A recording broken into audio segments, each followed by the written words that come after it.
प्रणाम आचार्य जी। जो sustainable development की जो आज के टाइम में हमको फिलॉसफी पढ़ाई जा रही है, जो सब्जेक्ट पढ़ाया जा रहा है, कि एक प्रिंसिपल है। ये मैं एक समुद्र के बारे में एक डॉक्यूमेंट्री देख रहा था, तो उसमें उन्होंने वो सस्टेनेबल डेवलपमेंट को कैसे डिफाइन कर रहे हैं, वो चीज़ थी कि एक समुद्र है, तो इसमें मान लीजिए 100 मछलियाँ रहती हैं। उन्होंने इकॉनमी के टर्म्स में उसको समझा रहे थे। तो इस पर जो इंटरेस्ट है, आप उसको कंज्यूम करते रहिए तो वो बना रहेगा, उतनी मछलियाँ बनी रहेंगी और एक्स्ट्रा पैदा होती रहेंगी। ये चीज़ है। तो एक तो ये कि क्या मतलब सस्टेनेबल डेवलपमेंट, क्या डेवलपमेंट का वे फॉरवर्ड क्या होगा? बिल्कुल गलत है, ये बात एकदम ही गलत है, क्योंकि इसके मूल में है तो भक्षण वृत्ति ही। हाँ, हमारे लिए सस्टेनेबल डेवलपमेंट ऐसा है कि खाओ ज़रूर, पर इस तरह से खाओ कि लंबे समय तक खा सको। नाम ही है सस्टेनेबल। सस्टेनेबिलिटी का यही मतलब होता है कि खाओ, पर इस तरीके से खाओ कि लंबे समय तक खा सको। हमें यह समझ में ही नहीं आ रहा है, बैठिए, कि प्रकृति के साथ सही रिश्ता क्या होता है, कि खाने पीने नोचने खसोटने के अलावा भी संसार से, प्रकृति से कोई रिश्ता बनाया जा सकता है। शोषण की, भक्षण की अपनी वृत्ति हम छोड़ने को तैयार नहीं है। अधिक से अधिक इतना कह देते हैं कि अरे देखो, अगर ज्यादा नोच खसोट कर ली तो कल खाने को नहीं मिलेगा। ये वैसी ही बात है जैसे कि हरियाणा सरकार या पता नहीं और एक आध दो सरकारें हैं, वो जब भ्रूण हत्या आदि के विरोध में कैंपेन चलाते हैं तो वो लिखते हैं कि अगर लड़कियां मार दी तो तुम्हारे लड़के को बहू कहां से मिलेगी। माने वो बच्ची इसलिए नहीं मारनी है ताकि कल तुम उसको भोग सको। अगर तुमने सब लड़कियां मार दी तो तुम्हें पत्नी नहीं मिलेगी, पत्नी नहीं मिलेगी तो भोगोगे किसको। समझ में आ रही है बात?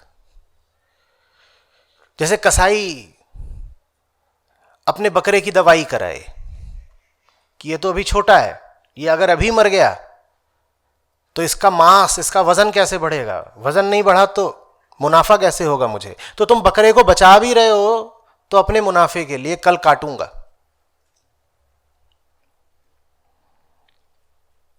हमें ये समझ में ही नहीं आता कि कोई और रिश्ता हो सकता है दुनिया से, क्योंकि हमें ये समझ में नहीं आता कि हम जैसे हैं वो हमारी सच्चाई है ही नहीं। हमने अपनी पाशविकता को ही अपनी सच्चाई मान लिया है। गधा क्या करता है? दिन भर चरता है, उसे मौका दे दो तो। और गधी मिल जाए तो उस पर चढ़ बैठता है, मौका दे दो तो। इसी गधावृत्ति को हमने अपनी सच्चाई मान लिया है कि जीवन है ही बस इन्हीं दो कामों के लिए, खाओ और भोगो, खाओ भोगो।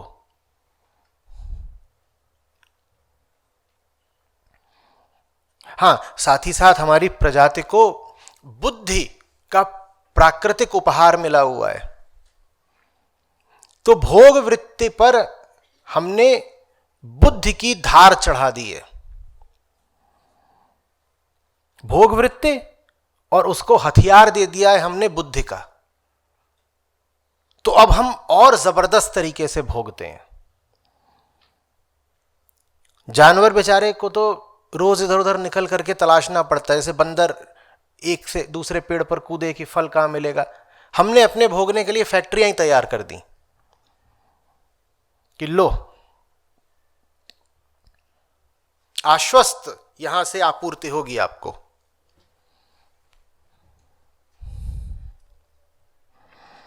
जितना भोगना चाहते हो भोगो, लेकिन रहो भीतर से बंदर ही या गधे ही, जिसका क्या काम? भोगना। सारी बुद्धि लगा दो लेकिन भीतर से बंदर ही रहो। एक बार मैंने कहा था, गोरिल्ला को सूट पैंट पहना दिया है, गोरिल्ला लैपटॉप पे काम कर रहा है टाई लगा करके।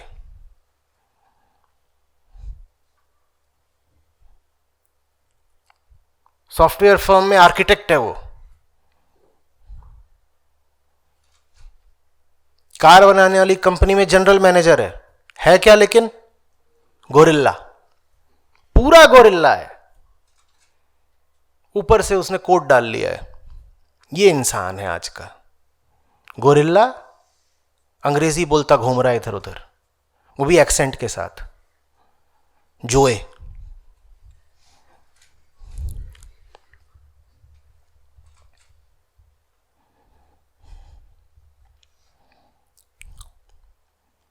बुद्धि ने बता दिया गोरिल्ले को, बेटा ज्यादा तू फल खाएगा, इतनी तू नोच खसोट करेगा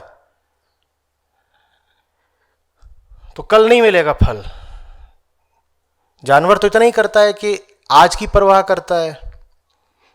उस जानवर को जब बुद्धि आ गई है तो अब वो कल की भी परवाह कर रहा है। वो कह रहा है इस हिसाब से खाऊंगा कि आज भी मिले कल भी मिले।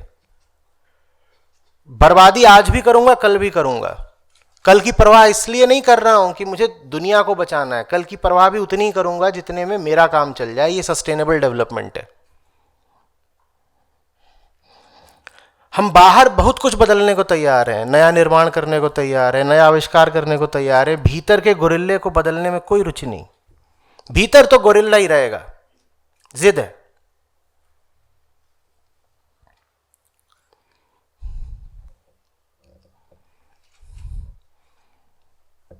विकसित देशों में कॉन्सेप्ट चलता है ह्यूमेन स्लॉटर का।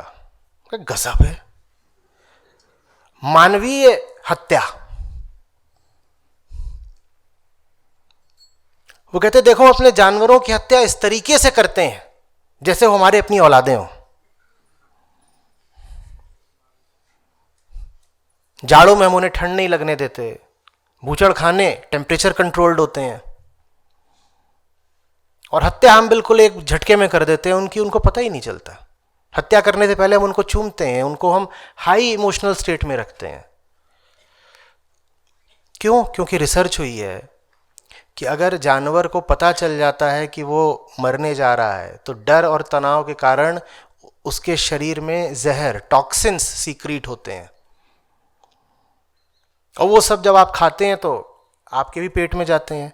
तो पश्चिम ने कहा अरे अरे अरे, जानवर को पता नहीं लगना चाहिए कि वो मरने जा रहा है, बल्कि जब वो कटने जा रहा है उससे पहले उसको खुश करो, उसे चूमो, उसे प्यार करो। इससे उसका मांस और टेंडर रहेगा, मुलायम। I love you so much, I love you so much, I love you so much. अब बस धीरे से मार दो।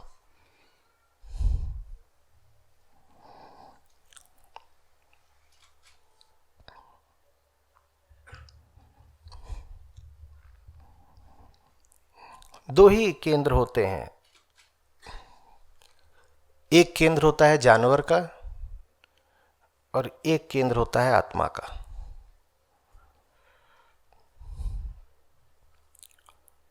बुद्धि का उपयोग आप दोनों ही केंद्रों से कर सकते हैं। तो बुद्धि का आप बहुत उपयोग होता देख रहे हो, बहुत निर्माण होता देख रहे हो, तथा कथित प्रगति तरक्की देख रहे हो, जीडीपी इत्यादि में आप भारी उछाल देख रहे हो। इससे आप ये बिल्कुल मत समझ लीजिएगा कि इंसान इंसान हो गया। हम जबरदस्त जीडीपी वाले जानवर हैं। हम कटिंग एज टेक्नोलॉजी वाले जानवर हैं। क्योंकि सिर्फ जानवर जीता है भोग के लिए। आत्मा भोग के लिए नहीं जीती, ना वो भोक्ता होती है ना कर्ता होती है। जानवर प्रेम नहीं कर सकता, करता भी है तो उसके प्रेम में बड़ी अपरिपक्वता होती है। उसका प्रेम आत्मा की गहराइयों तक नहीं पहुंच सकता।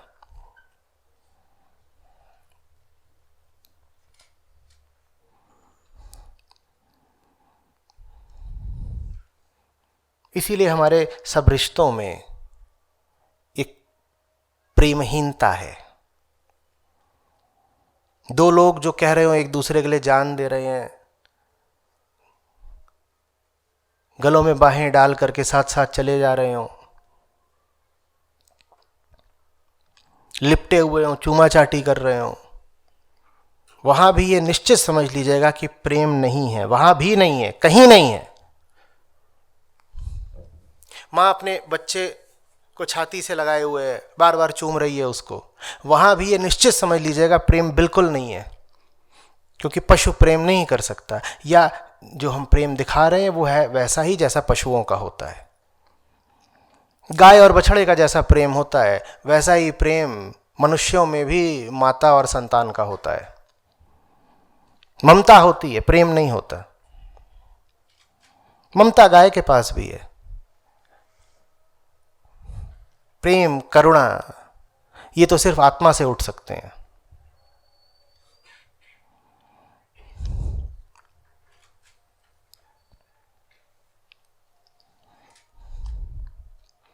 कल मैं इसीलिए जो बात कर रहा था ना पूरी शिक्षा व्यवस्था की, पूरी व्यवस्था का केंद्र ही गलत है,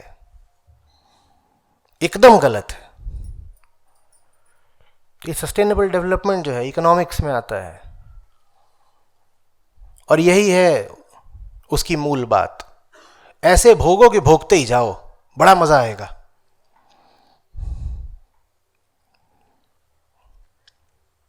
पेनलेस डेथ दे दो, ह्यूमेन स्लॉटर कर दो,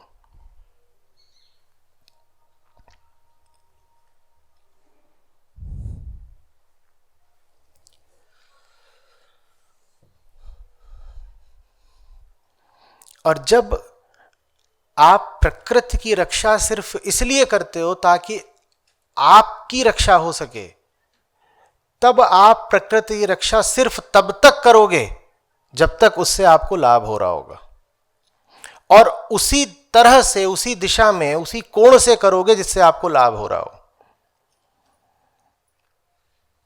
उदाहरण के लिए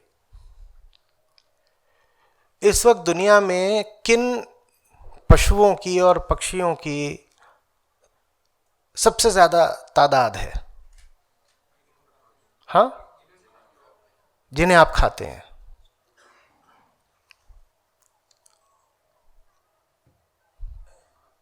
मुर्गे, बकरे, मछलियां, जिन्हें हम कृत्रिम रूप से पैदा करते हैं, ये बहुत ज्यादा है। और बाकी सब प्रजातियां एकदम सिकुड़ कर रह गई हैं और सिकुड़ती जा रही हैं, एकदम विलुप्ति की ओर जा रही हैं।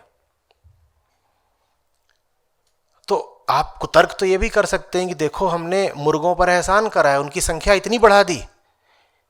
किन्हीं भी और पक्षियों से ज्यादा आज मुर्गों की संख्या है दुनिया में। मुर्गे भाई हैं हमारे, मुर्गे ही मुर्गे हैं चारों तरफ। तो ऐसे हैं हम।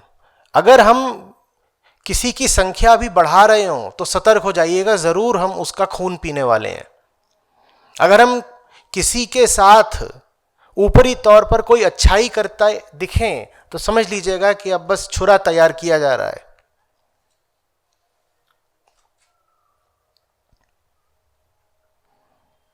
सबसे ज्यादा किन पशुओं की बीमारियों पर शोध हुआ है आप जानते हैं? बिलियंस डॉलर्स जाते हैं मुर्गों की बीमारियों पर रिसर्च करने में। इतना प्यार है मैं मुर्गों से, बीमार नहीं पड़ने चाहिए, भाई है मेरा। यहां तक कि इंसानों की कई बीमारियां ऐसी हैं जिन पर बहुत कम रिसर्च हुई है।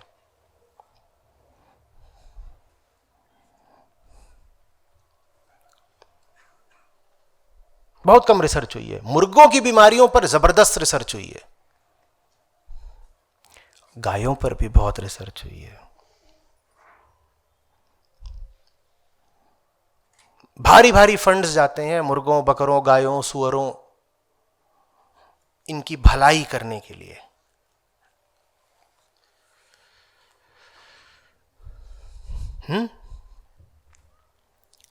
क्यों? Because I love chicken. I love my wife and I love chicken. जानवर का प्यार ऐसा ही होता है। ये कोई हम भूलवश नहीं बोल देते आई लव चिकन। वो हमने लव शब्द का बिल्कुल सही इस्तेमाल किया है। कोई आई लव यू बोले तो वो बिल्कुल यही बोल रहा है, आई लव चिकन। बहुत जल्दी आपका मांस उसके मुंह में होगा।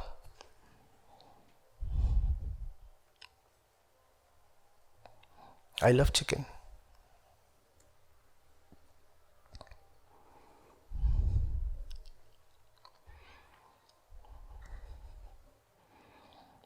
ये सब बातें हम बहुत लंबे समय तक कर सकते हैं। 100 बातों की एक बात, वहाँ जाइए जहाँ आत्मज्ञान है, जहाँ आपको पता तो चले आप हैं कौन।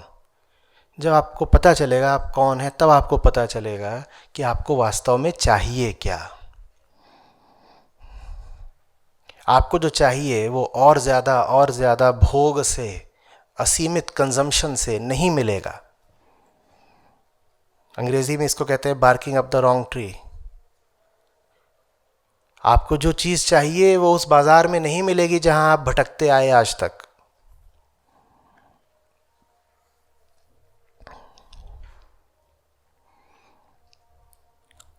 आप गलत तरीका अख्तियार कर रहे हो, आप गलत दवाई ले रहे हो, आप अपना रोग ही नहीं पहचानते।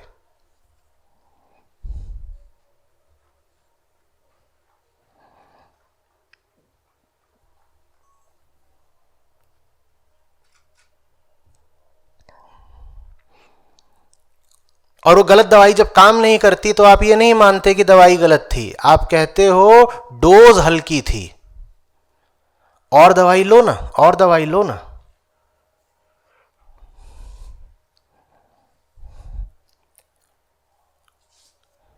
भीतर से ऐसा अनुभव हो रहा है, पूरे हफ्ते गलत काम किया है, गलत नौकरी करी है, गलत व्यवसाय करा है, गलत लोगों के बीच उठे बैठे हैं। शुक्रवार शाम आते आते ऐसा लग रहा है भीतर से जैसे सड़ी मछली गंधा रही हो, अपने अस्तित्व से ही बदबू और घिन आ रही है। मूवी देखेंगे, डांस करेंगे, दारू पिएंगे, सेक्स करेंगे, और ये सब कर लिया, और अगली सुबह उठे तो बदबू तो नहीं मिटी, अब बदबू के साथ हैंगओवर भी था।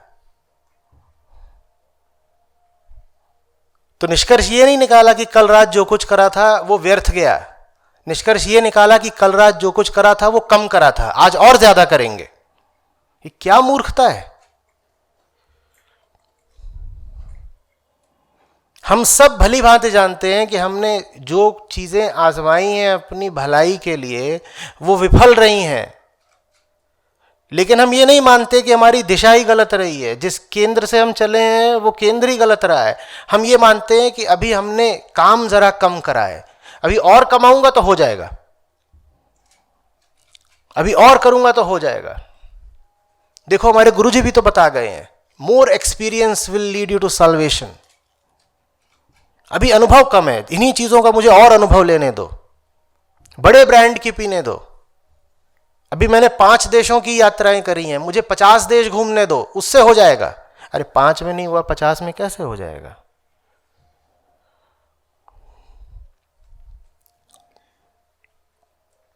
अभी चीजें जरा कम है मेरे घर में, इसीलिए मुझे शांति नहीं मिलती, इसीलिए मैं अच्छा नहीं अनुभव करता, मुझे अपने घर को और चीजों से भर लेने दो।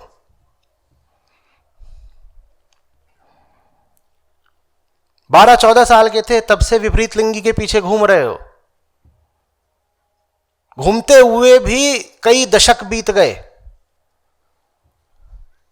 लेकिन ये पीछा करना अभी भी नहीं छोड़ रहे, चिपकना अभी भी नहीं छोड़ रहे। क्यों? अभी कम किया है ना, इसलिए चैन नहीं मिल रहा। अभी और ज्यादा करूंगा तो चैन मिल जाएगा। कम किया है, हजारों बार तो कर चुके, जो काम हजारों बार में नहीं हुआ वो 2000 बार में हो जाएगा।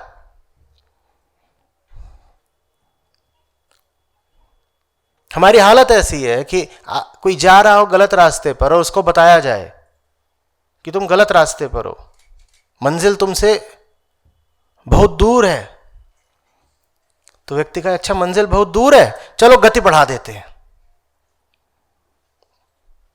और पूछे भाई तूने गति क्यों बढ़ा दी, बोलो मुझे अभी अभी बताया कि मंजिल मुझसे बहुत दूर है। तो सीधी सी बात है, जब मंजिल दूर होती है तो क्या करते हैं, गति बढ़ा देते हैं। मैंने स्पीड बढ़ा दी क्योंकि मंजिल बहुत दूर है। तो हम लगातार लगे रहते हैं गति बढ़ाने में, हर आदमी मेहनत करके अपनी गति बढ़ाने में लगा हुआ है, कोई दिशा बदलने को तैयार नहीं है। गलत रास्ते पर जा रहे हो, और ज्यादा तेजी से गाड़ी बढ़ाओगे तो सही मंजिल पे पहुंच जाओगे क्या? पर हमारा पूरा खेल यही है, और ज्यादा, more and more, more and more.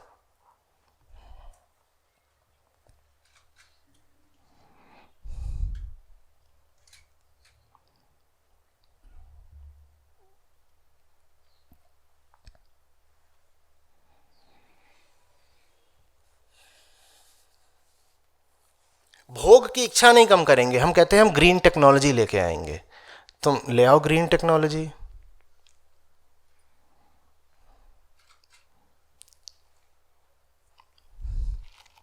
10 कारें थी और हर कार 10 यूनिट प्रदूषण करती थी। बड़ी बेकार कार थी, पुरानी कार थी, बहुत धुआं मारती थी। 10 कारें थी और हर कार 10 यूनिट प्रदूषण करती थी। तो हम लेके आए बेहतर technology, BS24, Tesla race to the power Tesla.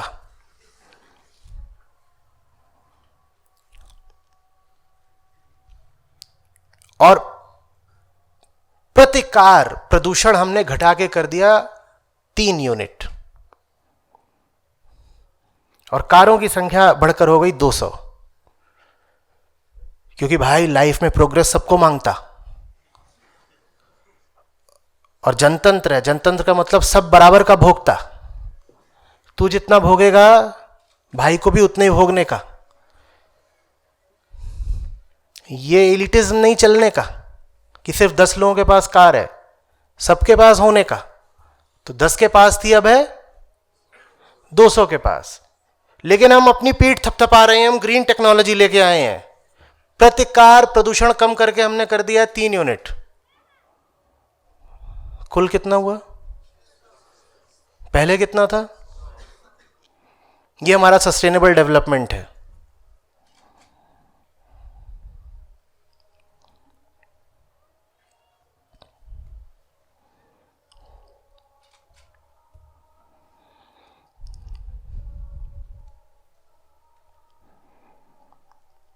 एक मूर्खता पर जब पता चले कि कुछ गड़बड़ हो रही है तो और बड़ी मूर्खता करो।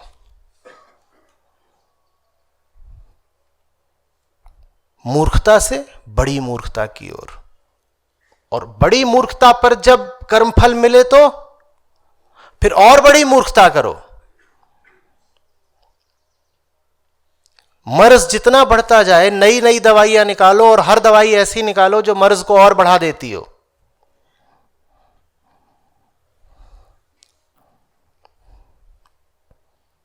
बस जो मूल बीमारी है उसका सीधा साधा इलाज नहीं कर सकते। उस सीधे साधे इलाज को मैंने वेदांत में पाया है।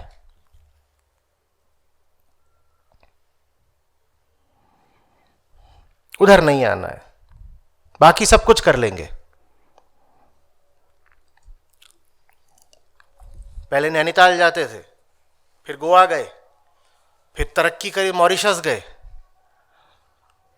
अब पेरिस जाते हैं, फिर मार्स जाएंगे।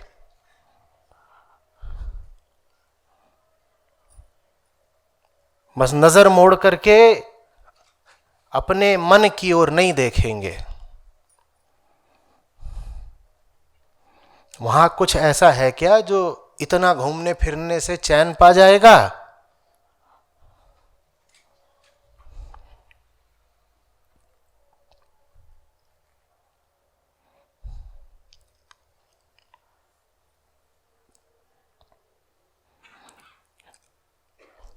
मन चंगा हो तो नैनीताल, गोवा, मॉरिशस सब सुहाता है। लगी हुई है भीतर आग और कर रहे हैं स्कूबा डाइविंग, क्या मिलेगा? तो ऐसा ही होगा जैसे जलते हुए कोयले को लोहे के किसी गोले में बंद करके समुद्र में डाल दो, बाहर बाहर ठंडा और भीतर जो है वो तो जल ही रहा है।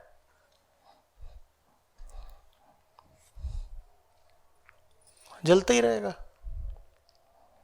हाँ, थोड़ी देर के लिए दावा करने का बहाना मिल जाएगा कि बड़ी शीतलता आ गई, बाहर बाहर ठंडे हो जाओगे, खुद को ही बुद्धू बना लोगे। बड़ा अच्छा लगा, बड़ा अच्छा लगा। अब 7.5 लाख खर्च करें तो अच्छा तो लगेगा ना। मजबूरी है खुद को बताना, बड़ा अच्छा लगा, बड़ा अच्छा लगा। नहीं तो क्या बोलोगे, फिर कट गया, एक बार और।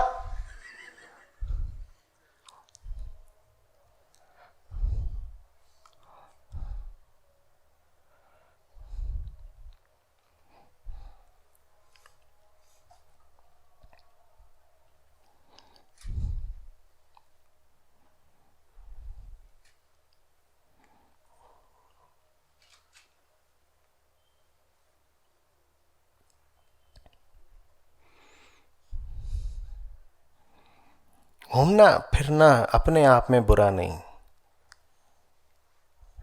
घूमने फिरने वाला स्वस्थ होना चाहिए ना। घूम फिर करके स्वस्थ नहीं हो जाओगे, ये विधि काम नहीं आएगी।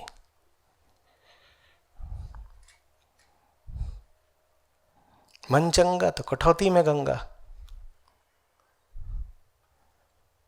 नहीं तो जाओ